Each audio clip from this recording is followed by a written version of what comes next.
Let's continue our introduction to personal finance, but let's talk about the role of money this time. So the role of money traditionally, whether it's personal or business finance, is it's a medium of exchange.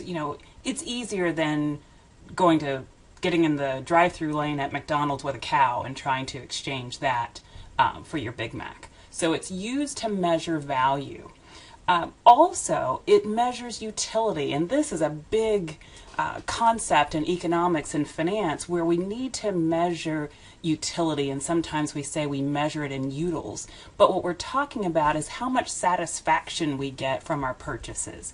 Not just how much they cost us, but how good did they make us feel. And so money helps us to measure utility.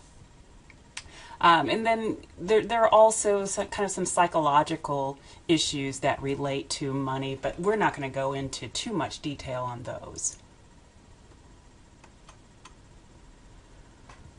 So now, remember we talked about these financial goals, and that once we set the goals, we create a plan to achieve those goals. Well, we need to put target dates on those goals, because remember I said we were going to go into more detail on our goals. They need to be what we call SMART. They need to be specific, but what we're talking about here is specific in terms of being timely. So when we're putting those dates on our goals, they can have 3 different types of dates. One can be long-term, which is usually 6 years or more. It could be intermediate term, so in the next 2 to 5 years, or short-term, is it within the next year. So let's say you're a freshman or a sophomore in college. Your short-term would probably be this school year. Your intermediate term would be between now and the time, or after this school year, but before you graduate. And then long-term is after graduation. So remember, we take those goals and we create plans that will help us achieve those goals.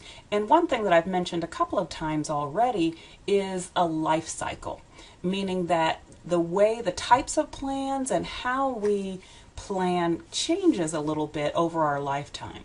In early childhood, that's kind of one cycle of our lives. We probably aren't planning for ourselves so much in early childhood. Then there's high school and college, and that's when we tend to start taking more responsibility for our own finances. And then after college, most people tend to get married, maybe a little bit later these days, but you start a family. That's another stage in your life cycle. And then oftentimes, simultaneously to that family formation time in our lives, we're developing our careers, if that's what we choose to do. And then as we get further along in our careers, we have to start thinking about retirement. So pre-retirement is where we're thinking about, okay, have I saved up enough so that I can afford to live on a fixed income, and what will that fixed income look like? And then of course retirement is when you're actually living on that fixed income. So here's what it looks like in a graph over time. So you'll see early childhood, and so the green line is our income stream. So we're not making so much money in early childhood or even in high school and college. And again, this is on average. So you see right around our 20s, or the start of our 20s, is when we start making money. And then you'll see these red bars are all the different types of planning that we're making, or planning that we're doing, and the time frames that it covers. So we're planning for all sorts of things throughout the family formation, career development, pre-retirement, and retirement phases. But some things we start a little bit later and we end a little bit earlier. But this just puts the whole life cycle into perspective. Also, look at that green income stream. It's getting higher and higher and higher. It levels off, and then it starts to taper off.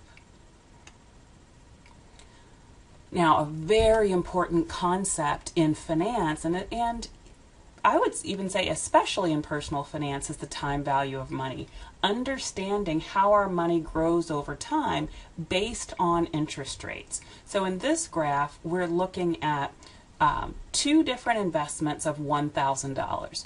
One investment is at 8% and the other investment is at 10% for the same length of time. And so when you look at the red and the purple lines over time, you see that at 10%, we end up with more than twice as much money in our investment over 40 years. Now, another factor that would affect this is if one investment was for a longer period. But here, everything is the same except for the interest rate. So remember, again, we said first step is to set the goals and the next step is to create the plan. And so here are the various plans that we just saw in the life cycle slide. So we need to start thinking about how do we create those plans. We're not going to cover all of this right now. These are the things that we will be covering over time. And then some special concerns that we will also cover are shown here. Managing two incomes, employee benefits. So these don't fit into a particular category. They actually go across categories.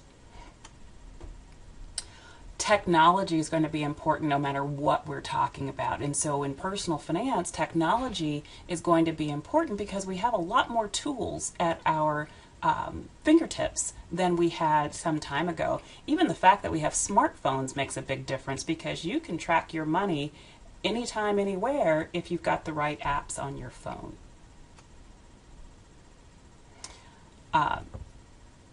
Also, computer programs make a big difference. We don't have to pay people to do our taxes, manage our money, and a lot of things that our parents and grandparents just couldn't even consider doing themselves, because now, in addition to the smartphones, we've got really powerful software packages available to us on our personal computers. On top of that, kind of pulling all these things together is the internet with all kinds of websites that we can consult to get good information on how to manage money. Now, if all else fails, or if we get into a complex issue, or we're just over our head in all of this, we can still consult professional financial planners. And it's important to understand the differences between the types of planners. Some are commission-based, and so they only make money if they sell us something. We got to be careful about those. A lot of people will advise you that you really want to go with a fee-only planner versus commission-based, because here again, they're only making money if they sell you something. So they may be more focused on selling you something so they can earn the commission than giving you good advice for your specific situation. So these fee-only planners tend to be the best bet. Now, there are also planners that do a combination, but really it's up to you to decide what works best for you, but the main thing is to understand exactly how this planner is being compensated so you can keep that in mind as you're listening to the advice that they give you. Some other big picture things to keep in mind is the environment. Government, business, and consumers are key players in the planning environment when it comes to personal finance. And this graph, a little bit complicated, but it shows you how the three fit together. Consumers need businesses because we work for businesses and we buy things for businesses, and so money is flowing in both directions. We're paying them for goods and services, and they're paying us for our labor. That's the red line. The green line, land, labor, and capital, kind of a similar issue. We're providing labor to businesses, they're providing goods and services.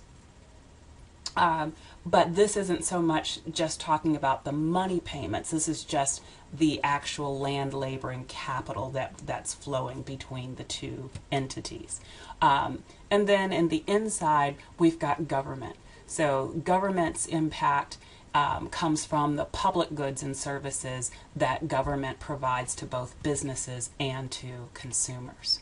So government plays a major role in regulating economic activity, regulating what businesses are doing, and then also taxes. So taxation, tax rules are going to have a big impact on the financial actions that we take.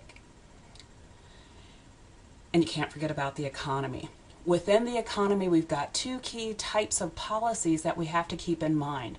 Monetary policy, which influences how much money is in circulation, and remember, demand and supply is going to play a part there. And then fiscal policy. And so with respect to what we're talking about, this impacts taxation and how much government spending there is. And so government spending is going to be key to kind of regulate employment and kind of keeping capital flowing within the economy. And also keep in mind economic cycles. So you think that this stuff only pertains to businesses, but it's going to pertain to us too because of what we just talked about with the link between consumers, businesses, and government. And so with the various economic cycles and inflation, that's going to impact our purchasing power, interest rates, and it's going to trickle down to those goals and financial plans that we've been talking about. So here's that business cycle. You've seen it before. When the economy is getting better, we call that an expansion. When it hits the top, that's a peak. When it starts to go down, it's contracting. And then when it hits the bottom is a trough. The trouble with these cycles in these four stages is that oftentimes we don't know where we are until it's over. We tend to know when the economy is expanding and when it's contracting, but the tough ones are figuring out when we've hit the top and when we've hit the bottom. So, what determines your personal income? Your age and your marital status, to some degree. Your education, for sure. And where you live. Income levels vary, just like we were talking about real estate. The income levels vary very much by location. And then what career path you actually choose is certainly going to make a difference. So here's an example.